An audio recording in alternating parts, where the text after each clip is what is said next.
Le sang coulait encore de ma gorge quand j'ai compris que c'était fini. Mon mari, ce monstre aux yeux froids, tenait le couteau ensanglanté, son sourire tordu comme un rictus de diable dans la lumière tamisée de notre appartement parisien. Pour notre fils, Élise, avait-il murmuré, avant que l'obscurité ne m'engloutisse mais pas avant que je ne voie, dans le reflet du miroir brisé, le visage d'un enfant qui n'était pas le mien, un fantôme aux yeux accusateurs. Et puis, le miracle ou la malédiction, je me suis réveillé en sursaut dans mon lit, le cœur battant, le corps de mes 28 ans intact, l'air chargé de l'odeur de croissant frais du boulanger en bas de la rue. J'étais revenu. 30 ans en arrière, juste avant que tout ne bascule. Paris, 1995. Mon fils n'avait que 5 ans, et son ami imaginaire venait de commencer à murmurer des secrets que personne d'autre n'entendait. Je m'appelais Élise Moreau, une femme ordinaire piégée dans un conte de fées empoisonné. Architecte modeste dans un cabinet du Marais, j'avais rencontré Antoine lors d'une exposition au Louvre. Il était charmant, ambitieux, un banquier en herbe avec des promesses d'un avenir radieux. Nous nous sommes mariés en 1992, dans une petite chapelle de Montmartre, sous un ciel de plomb qui aurait dû me mettre en garde. Notre fils, Lucien, est né l'année suivante du moins, c'est ce que je croyais. Les premiers mois étaient idylliques, promenade le long de la Seine, dîner aux chandelles dans des bistrots cachés, et Lucien, avec ses boucles blondes et ses rires cristallins, qui illuminaient nos vies. Mais bientôt, les fissures sont apparues. Antoine rentrait tard, ses chemises imprégnées d'un parfum qui n'était pas le mien. Des appels chuchotés au milieu de la nuit. Et puis, les premiers signes chez Lucien, il parlait seul, dans sa chambre, à un ami qu'il appelait Léo. Léo dit que papa cache des choses, me confiait-il un soir, ses petits yeux graves comme ceux d'un adulte. À l'époque, je l'attribuais à l'imagination débordante des enfants. Mais maintenant, revenu de la mort, je savais la vérité. Dans ma vie précédente, j'avais découvert le secret trop tard, Antoine n'était pas le père de Lucien. Pire, il avait tué pour le cacher.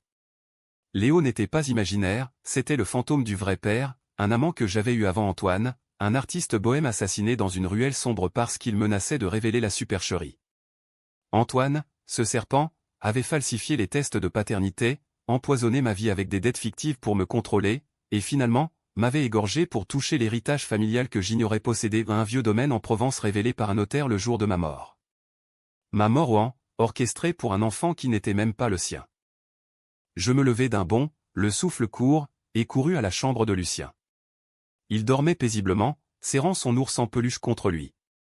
Mais dans le coin sombre de la pièce, une ombre fugitive, une silhouette floue, un garçon aux cheveux noirs, plus grand que Lucien, qui se dissipa comme de la fumée quand je clignai des yeux. Léo. Mon cœur se serra. Cette fois, je ne laisserai pas l'histoire se répéter. La vengeance couvait en moi comme un feu sous la cendre de Montmartre. Mais comment? Antoine était déjà en train de tisser sa toile. Ce matin-là, au petit déjeuner, il m'embrassa sur la tempe, son haleine mentholée masquant l'amertume de ses mensonges. Bonne journée, ma chérie. N'oublie pas le rendez-vous avec le notaire cet après-midi. Le notaire. Le point de départ de tout. Dans ma vie passée, c'était là que j'avais appris pour l'héritage, et Antoine m'avait suivi, m'avait tué avant que je ne puisse le réclamer.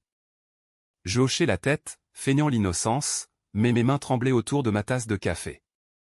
Après avoir déposé Lucien à l'école maternelle près du Pont des Arts, je pris le métro jusqu'au 16e arrondissement, où le cabinet du notaire se nichait dans un hôtel particulier haussmannien. Maître Duval, un homme sec aux lunettes rondes, m'accueillit avec une politesse guindée. Madame Moreau, votre tante défunte a laissé un legs substantiel, la villa des Oliviers en Provence, estimée à plusieurs millions de francs, plus un fonds de placement. Je sentis un frisson me parcourir. Dans ma vie précédente, Antoine avait intercepté la lettre, falsifié les documents pour que tout lui revienne. Cette fois, je signai en personne, exigeant des copies certifiées. Et mon mari, demandai-je d'une voix feutrée. Duval haussa un sourcil. Il n'est pas mentionné. C'est à vous seul. De retour à l'appartement, Antoine m'attendait, un verre de Bordeaux à la main. Alors, ce rendez-vous? Son ton était léger, mais ses yeux fouillaient les miens comme des lames. Je souris, un sourire empoisonné de miel. Rien d'important. Juste des formalités. Mais intérieurement, je bouillonnais. Ce soir-là, alors que Lucien dessinait à la table de la cuisine, je l'entendis murmurer, Léo dit que maman doit être prudente avec papa. Léo a vu des choses mauvaises. Je m'agenouillai près de lui, le cœur battant. Dis-moi ce que Léo raconte, mon trésor. Lucien hésita, ses crayons suspendus. Léo dit que papa a fait du mal à son papa. Et que si maman ne fait rien, ça recommencera. Les mots me glacèrent. Léo n'était pas une hallucination, c'était Victor, mon amant d'autrefois, assassiné par Antoine en 1994, juste après que j'eus rompu pour épouser ce dernier. Victor, le père biologique de Lucien, revenu hanter notre foyer sous forme d'esprit vengeur. La nuit tomba sur Paris comme un linceul. Allongé à côté d'Antoine, je feignais le sommeil, mais mon esprit tourbillonnait. La revanche devait être froide, calculée, à la française, pas de hurlements hystériques, mais une dissection méthodique de son empire de mensonges.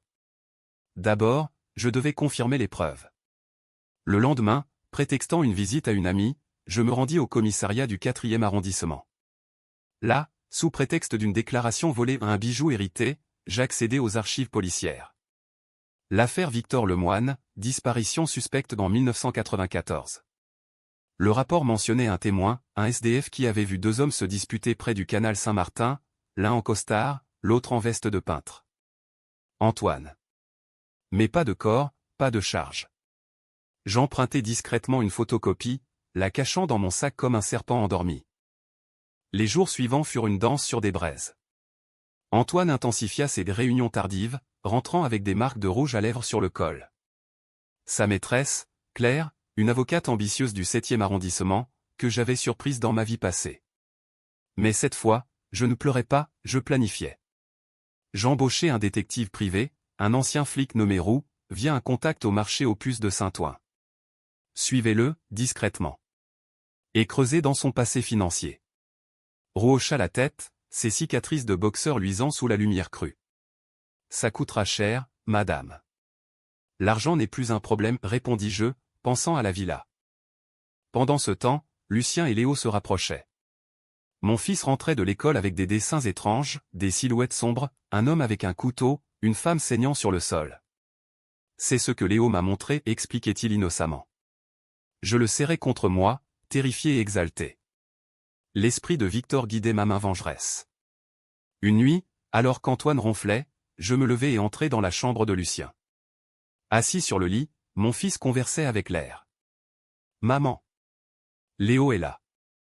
Il dit que tu sais maintenant. » Je m'approchai, et pour la première fois, je vis clairement une forme translucide, les traits de Victor, ses yeux verts identiques à ceux de Lucien. « Élise, murmura la voix éthérée, fais-le payer. Pour nous tous. » Des larmes coulèrent sur mes joues. Je le ferai. Mais comment? Il est puissant, connecté. La réponse vint sous forme de décision controversée, une qui me rongerait l'âme, impliquée Claire. Pas pour la confronter, mais pour l'utiliser. J'envoyai une lettre anonyme à son cabinet, avec une photo volée par Roux Antoine et elle, enlacés dans un hôtel de la rive gauche. Il vous trahira comme il m'a trahi. Rejoignez-moi pour le détruire. Elle mordit à l'hameçon. Nous nous rencontrâmes dans un café obscur de Belleville, sous la pluie battante. Claire était belle, acérée, avec un regard de renard. « Qu'est-ce que vous voulez » demanda-t-elle, allumant une cigarette. La vérité sur Victor Lemoine. Et sur Lucien. Ses yeux s'écarquillèrent. Elle savait Antoine lui avait confié une partie du secret pour l'allier à lui. Il a tué pour vous épouser. Je hochai la tête. Et il me tuera pour l'héritage. Aidez-moi à le ruiner financièrement, et je vous donne la villa. C'était le pacte du diable, une alliance née du désespoir. Claire, trahie à son tour, accepta. Ensemble, nous fouillâmes les comptes d'Antoine, des détournements de fonds à la banque, des pots de vin pour des promotions. Roux fournit les preuves. Mais la tension montait. Antoine suspectait quelque chose, ses regards se faisaient plus insistants, ses questions plus pointues. Tu sembles distante, Élise. Des problèmes? Je riais, un rire cristallin de façade. Juste le stress du travail. Intérieurement, la haine bouillonnait, un vin rouge corsé prêt à déborder. Le climax approchait lors d'un dîner familial au pied de la tour Eiffel. Lucien, excité, parla de Léo devant Antoine. Léo dit que tu n'es pas gentil. Le visage d'Antoine se figea. Plus tard, dans la chambre, il me plaqua contre le mur. Qu'est-ce que ce gamin raconte? Tu lui mets des idées dans la tête? Sa main autour de mon cou, un avant-goût de la mort. Je le repoussai, les yeux flamboyants. Peut-être que Léo sait des choses que tu caches. Il pâlit, lâcha prise. Cette nuit-là, Victor apparut à nouveau, plus solide. Bientôt, Élise. Utilise la loi. Ou le feu.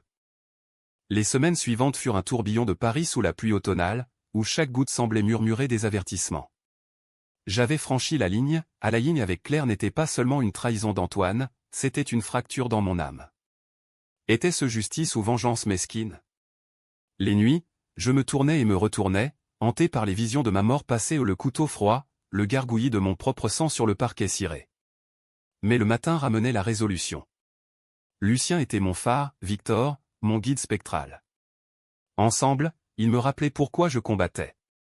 Claire et moi opérions dans l'ombre, comme des conspiratrices d'un roman de Dumas revisité à l'ère des fax et des modems naissants.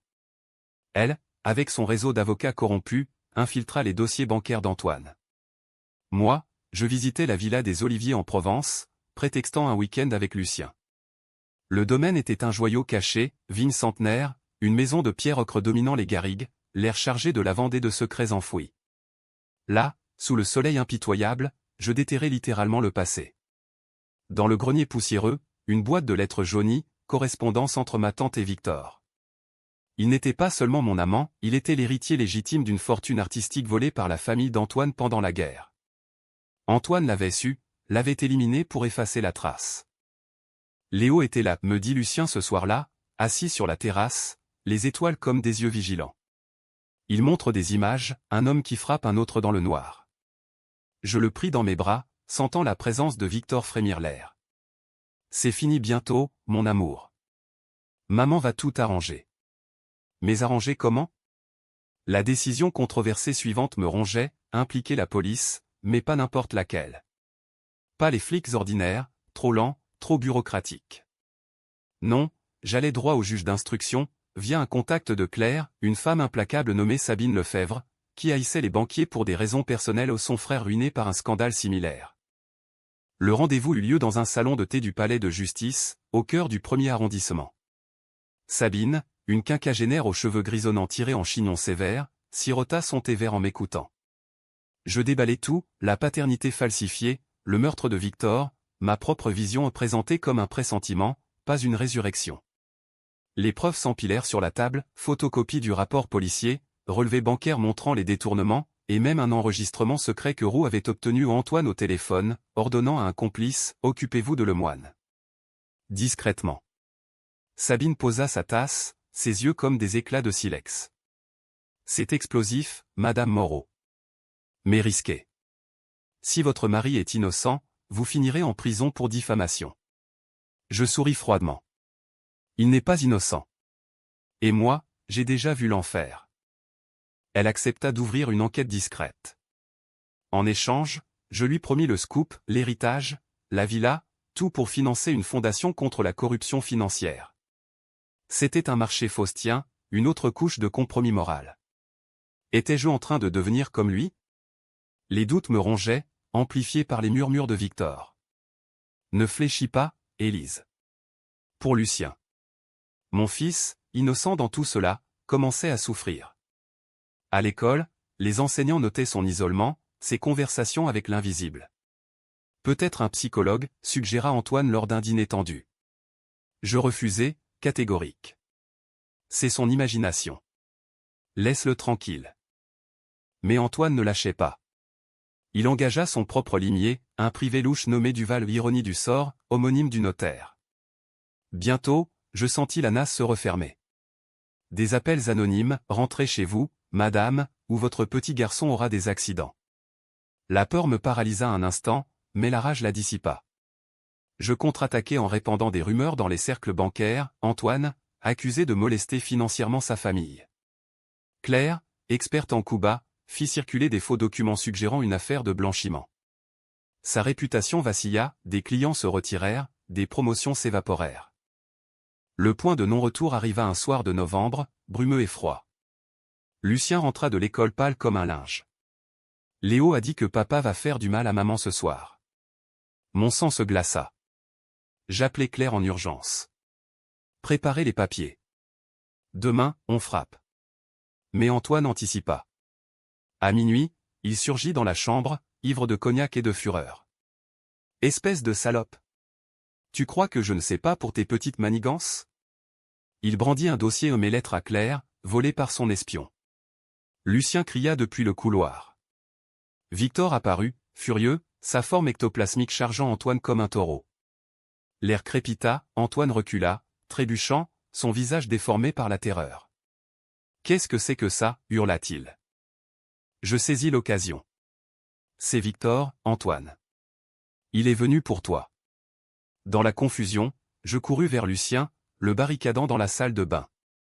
Dehors, la police alertée par Sabine frappa à la porte. Antoine fut arrêté sur le champ, menottes au poignet, hurlant des injures. C'est elle qui ment. Elle est folle. Mais les preuves s'accumulaient, son ADN sur le couteau rouillé trouvé dans le canal, des témoignages de complices effrayés. Le procès s'annonçait comme un cirque médiatique, les journaux titrant sur le banquier hanté par son passé. Pourtant, la tension culmina lors d'une audience préliminaire au tribunal de Paris. Assise dans la salle aux lambris sombres, je vis Antoine me fixer, ses yeux promettant la mort. Lucien, à mes côtés, murmura « Léo est fâché. Il veut que papa parte pour toujours. » Cette phrase, innocente, fit basculer l'atmosphère. L'avocat d'Antoine tenta de la discréditer, déclaration d'un enfant influencé par sa mère hystérique. Mais Sabine intervint, produisant l'enregistrement fatal. Antoine s'effondra, confessant partiellement « J'ai protégé ma famille. » Protégé? Il avait volé une vie, une paternité, un amour. La nuit suivant l'audience, Victor se manifesta pleinement. Dans la villa louée en banlieue pour notre sécurité, il apparut à Lucien et moi, presque tangible. Élise, il y a un twist. Lucien n'est pas seulement mon fils. Il porte le don. Il voit les morts parce que toi, dans cette vie, tu l'as transmis par ton retour. Je reculai, abasourdi. Trincine n'était pas un miracle isolé, c'était une malédiction héréditaire, activée par ma mort injuste. Lucien, à 8 ans dans cette timeline altérée, pleura « Je ne veux pas voir Léo partir. » Victor sourit tristement. « Je ne pars pas. Je veillerai toujours. » Le procès d'Antoine Moreau devint le feuilleton judiciaire de l'hiver 1995, un drame shakespearien transposé dans les couloirs froids du palais de justice. Les tabloïds, avides de scandale, le baptisèrent l'affaire du banquier fantôme, évoquant les hallucinations de Lucien comme une touche surnaturelle qui faisait frémir les bonnes âmes parisiennes. Moi, Élise, j'étais la veuve vengeresse, la mère protectrice, mais intérieurement, je naviguais un océan de doutes. Chaque témoignage arraché, celui du SDF témoin, la confession larmoyante d'un collègue d'Antoine impliqué dans le meurtre était une victoire amère. Car la revanche, je le réalisais, n'effaçait pas les cicatrices. Victor, sous sa forme de Léo, me visitait nightly, ses conseils spectraux un mélange de tendresse et d'exigence, pousse plus loin, Élise. Révèle tout. La décision controversée qui suivit fut la plus lourde, témoigner sur ma vision de la mort future. Pas comme une prophétie délirante, mais comme un rêve prémonitoire corroboré par les faits. Devant le juge, sous les flashs des photographes, je décrivis la lame, le sang, le sourire d'Antoine. J'ai vu ma propre fin, et celle de Victor avant moi. C'est pourquoi je lutte. La salle bruissa, l'avocat de la défense hurla à la fraude. Mais Sabine, ma alliée de fer, présenta l'expertise psychiatrique de Lucien, pas de pathologie, juste une sensibilité accrue, peut-être héritée. Le public, fasciné par ce mélange de rationnel et d'occulte, pencha en ma faveur. Antoine, enchaîné au banc des accusés, me fusilla du regard. Sorcière, cracha-t-il lors d'une pause. Je lui rendis un sourire serein. Non, juste une femme qui se souvient. Claire, ma complice improbable, brillait dans l'ombre. Elle géra les aspects financiers, gel des comptes d'Antoine, saisie de la villa pour crédit frauduleux. En privé, elle confessa, je l'aimais, vous savez. Mais il m'aurait jeté comme un Kleenex une fois l'héritage en poche. Notre alliance se fissura quand elle proposa de partager le domaine, pour mes services. Je refusai, poliment mais fermement. C'est pour Lucien. La tension entre nous crépita comme un orage sur la Méditerranée. Était-elle une amie ou une autre vipère? Victor, vigilant, murmura un soir, méfie-toi d'elle. Le pouvoir corrompt. Les preuves s'empilaient comme les feuilles mortes dans les jardins du Luxembourg.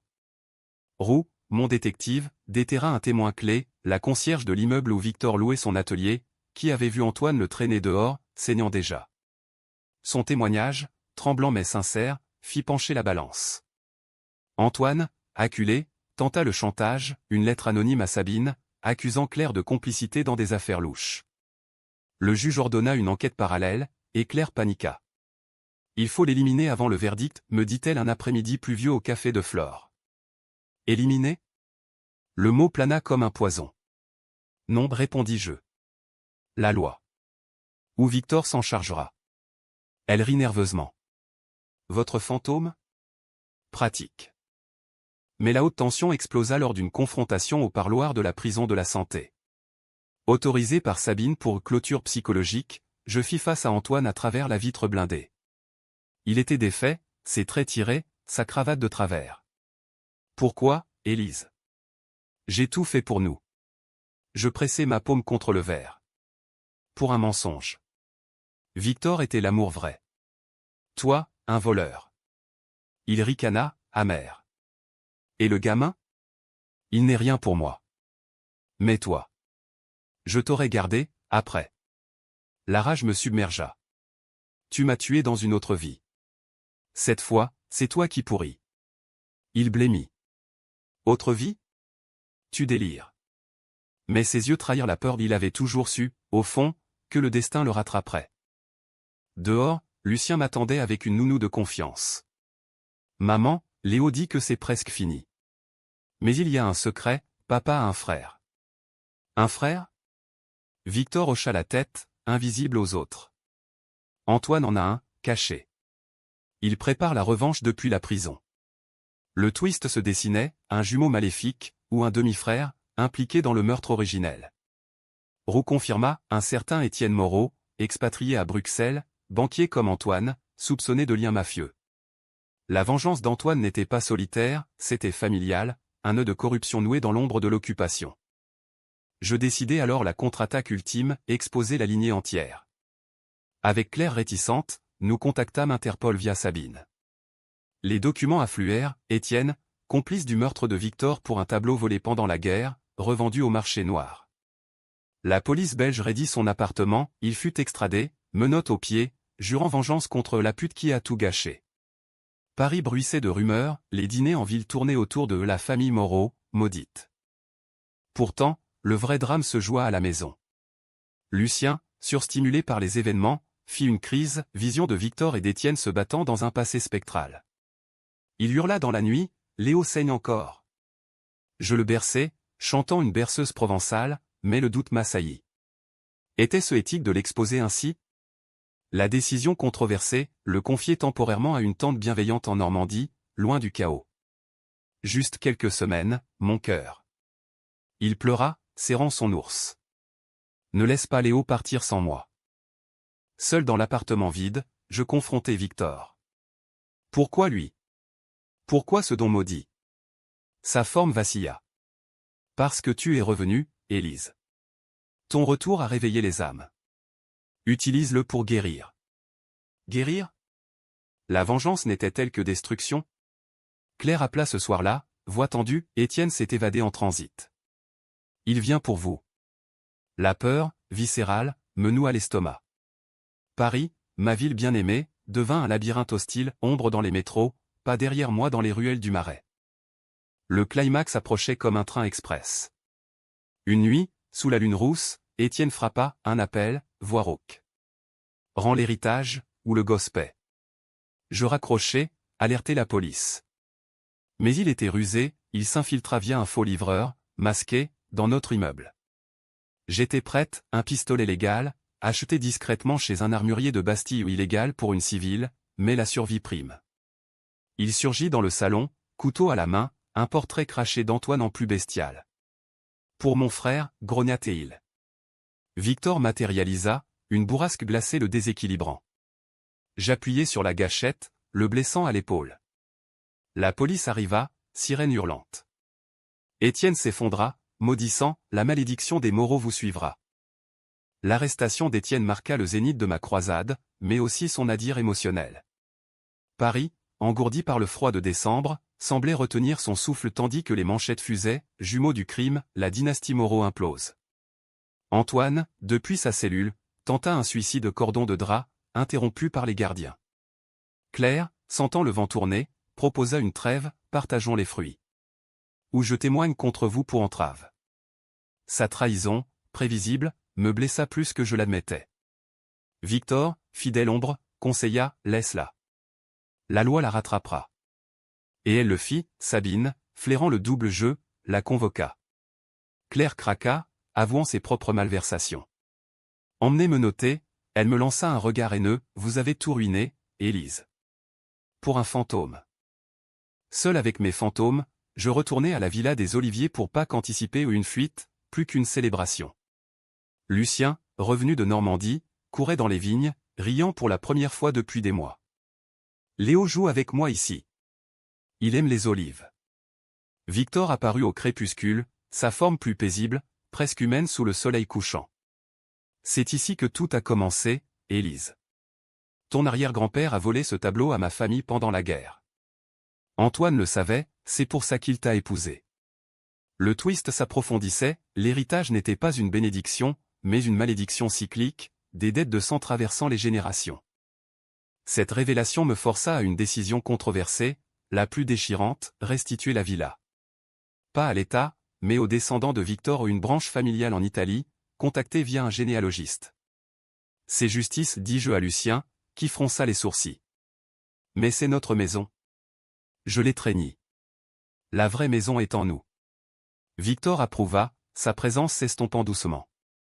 Merci, Élise. Ma vengeance est accomplie. Par maintenant. Les adieux furent déchirants, une brume dans l'air, un baiser spectral sur le front de Lucien, et puis... le silence. Léo était parti, emportant ses murmures. De retour à Paris, le procès reprit de plus belle.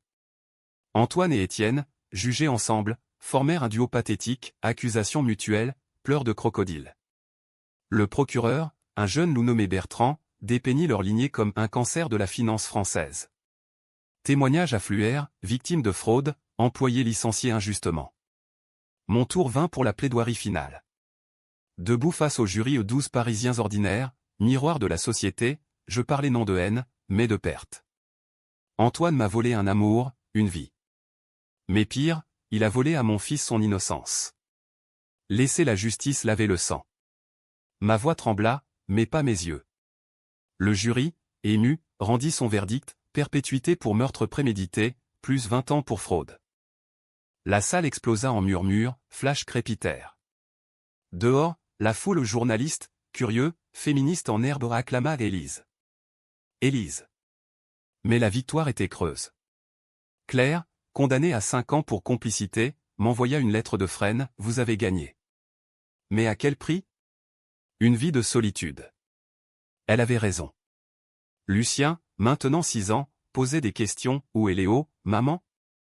Et papa? Je répondais en contes édulcorés, masquant la laideur du monde. Pourtant, la tension persista.